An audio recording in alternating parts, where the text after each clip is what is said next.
Hi everyone, I'm Mike Mercurio. I'm a principal with the law firm Offit-Kerman. Today I have the pleasure of sitting down with my friend Caroline Kauffman-Kirschnick.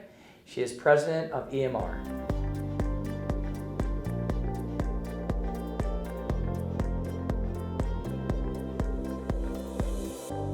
Tell me a little bit about the transition. We're a law firm, we represent lots of family businesses.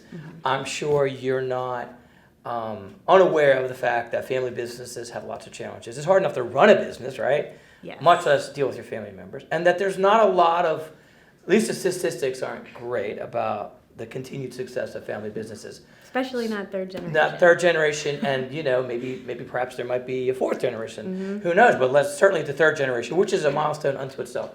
So tell me a little bit about dynamic with your father, the transition. It couldn't all be roses, right? Perfect. Couldn't be. It took us a while to get there. I can definitely say in my younger years, there were many going head to head, some yelling, screaming matches. But fortunately, my father and I had the wherewithal to get some help, and we brought in an outside coach, consultant, and he really helped us learn how really to communicate, and to communicate on a level of coworkers or to get out of that father-daughter role as much as we could, which you can't ever completely separate it. But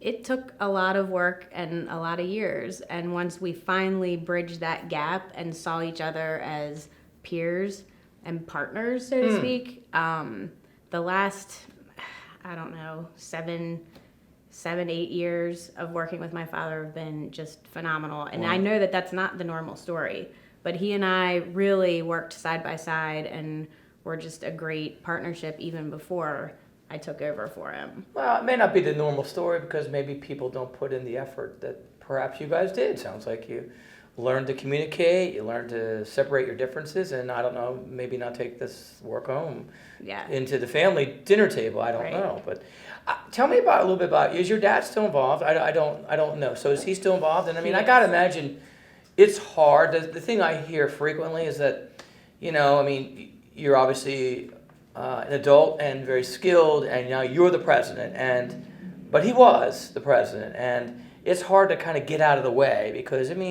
he did things a certain way, and you might want to do things differently. How do you guys navigate that? I think, and to his credit, he also worked independently on his own with a coach to help overcome some of his own challenges in that area. But he really has graciously, handed me the baton, and really, I think from working side by side, and because we have so much of the same basic values and core beliefs, that he really has felt very comfortable handing it over, and I think he was ready to step back a little bit and take a little bit of break, and he will make jokes now that it's not, he doesn't have to worry about it because the responsibility's not on him anymore. So I think it's somewhat of a relief.